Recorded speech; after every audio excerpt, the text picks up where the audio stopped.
Hi കൂട്ടുകാരെ, എല്ലാവർക്കും ടിനൂസ് ടേസ്റ്റിലേക്ക് സ്വാഗതം.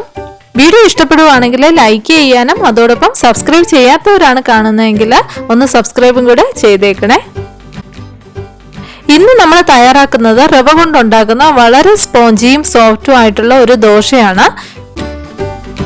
ഒരു 20 മിനിറ്റിലൊക്കെ പെട്ടെന്ന് തയ്യാറാക്കി എടുക്കാൻ പറ്റുന്ന ഒരു ബ്രേക്ക്ഫാസ്റ്റ് ഐറ്റം കൂടിയാണിത്. അപ്പോൾ ഇതെങ്ങനെയാണ് തയ്യാറാക്കുന്നതെന്ന് കാണാം. ഇതിനായിട്ട് 250 ml മെഷർമെന്റ് കപ്പിൽ 1 കപ്പ് റവയാണ് ഞാൻ എടുത്തിരിക്കുന്നത്. ഇതിലേക്ക് 1 കപ്പ് അവലും കൂടെ ചേർത്ത് കൊടുക്കുക.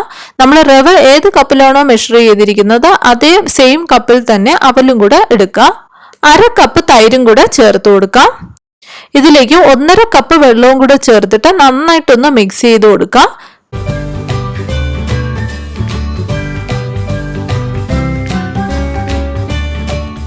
ഇത് ഇനി ഒരു 15 മിനിറ്റ് നമുക്കൊന്ന് സോക്ക് ചെയ്യാനായിട്ട് മാറ്റിവെക്കാം. ഈ സമയത്ത് നമുക്കൊരു ചട്നി തയ്യാറാക്കാം. ഒരു പാനിലേക്ക് ഒരല്പം എണ്ണ ഒഴിച്ച് ചൂടാക്കി ഇതിലേക്ക് ഒരു 15 ചെറിയുള്ളിയാണ് ഞാൻ ചേർത്ത് കൊടുക്കുന്നത്. ഈ ചെറിയുള്ളി ഒന്ന് വാടി വരുന്ന സമയത്ത് ഇതിലേക്ക് 4 കാശ്മീരി മുളകും 4 വറ്റൽ മുളകും സാധാ മുളകും കൂടെ ചേർത്ത് കൊടുക്കുന്നുണ്ട്. ഇത് അധികം എരിയില്ലാത്ത മുളക് ആയതുകൊണ്ടാണ് ഞാൻ 8 മുളക് ചേർത്തത്. നിങ്ങൾക്ക് വേണമെങ്കിൽ ഒരു 4-5 മുളക് ചേർത്താലും മതിയാകും. ഇതൊരല്പം സ്പൈസി ആയിരിക്കും. അപ്പം നിങ്ങളുടെ എരിവിന് ആവശ്യമായിട്ടുള്ള മുളക് ചേർത്ത് കൊടുക്കുക. ഒരു മീഡിയം ഫ്ലെയിമിൽ ഇതൊന്ന് സോട്ട് ചെയ്തെടുക്കാം.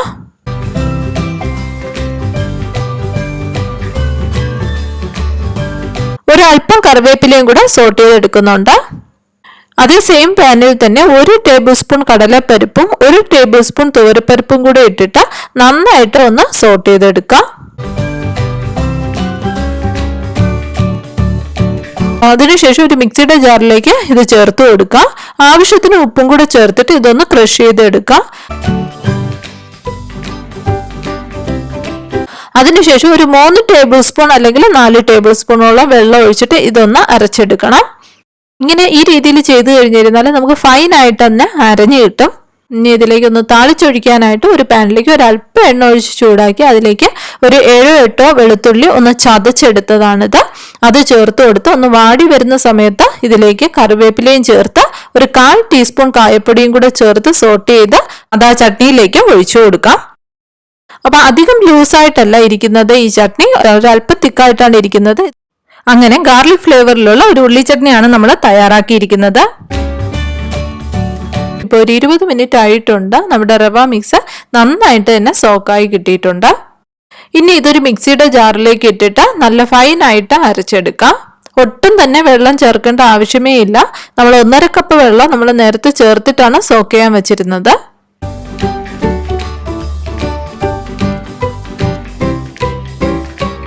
ഒരു ടേബിൾ സ്പൂൺ വെള്ളവും മറ്റും ഒഴിച്ചിട്ട് മിക്സി കഴുകിയിട്ട് ആ വെള്ളവും കൂടെ വേണമെങ്കിൽ ചേർത്ത് കൊടുക്കാം. ഈ ഒരു കൺസിസ്റ്റൻസി ആയിരിക്കണം ബാറ്ററിന്, ഇത് പ്രത്യേകം ശ്രദ്ധിക്കുക. ഒരു 1/4 ടീസ്പൂൺ ബേക്കിംഗ് സോഡയും ആവശ്യത്തിന് ഉപ്പും കൂടെ ചേർത്തിട്ട് ബാറ്റർ ഒന്ന് നന്നായിട്ട് മിക്സ് ചെയ്തെടുക്കാം. ഈ ബാറ്റർ വേണമെങ്കിൽ ഒരു 5 മിനിറ്റ് വെക്കുക, അല്ലെങ്കിൽ പെട്ടെന്ന് തന്നെ നമുക്ക് തയ്യാറാക്കി എടുക്കാനും പറ്റും. ഒരു ദോശക്കല്ല് ചൂടാക്കി എണ്ണ തടവിയിട്ട് അതിലേക്ക് 1-1.5 തവി മാവ് ഒഴിച്ചു കൊടുക്കാം.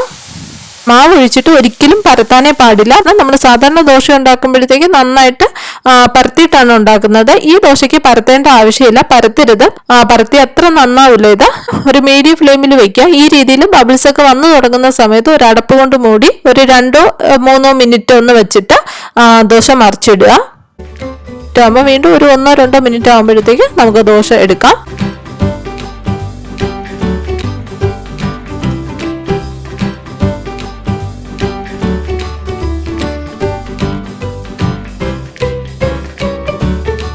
വളരെ പെട്ടെന്ന് നമുക്ക് തയ്യാറാക്കാൻ പറ്റുന്ന ഒരു ഇൻസ്റ്റന്റ് സോഫ്റ്റ് ദോശയാണിത്. വളരെ സോഫ്റ്റ് ആയിട്ടുള്ള ഒരു ദോശയാണിത്. എല്ലാവർക്കും ഇഷ്ടപ്പെടും. അതുപോലെ തന്നെ ചട്നിയിൽ നല്ല ഗാർലിക് ഫ്ലേവർ ഒക്കെ വരുമ്പോൾ വളരെ ടേസ്റ്റിയാണ് ഇത് കഴിക്കാനായിട്ട്. കൂടുതൽ നല്ല നല്ല ഫുഡ് റെസിപ്പീസ് കാണുന്നതിനായിട്ട് ചാനൽ ഒന്ന് സബ്സ്ക്രൈബ് ചെയ്തേക്കണേ. അപ്പൊ തീർച്ചയായിട്ടും നിങ്ങൾ തയ്യാറാക്കി നോക്കുക. പ്രിയപ്പെട്ടവരുടെ മുഖത്ത് പുഞ്ചിരി വിടർത്തുക. Happy cooking.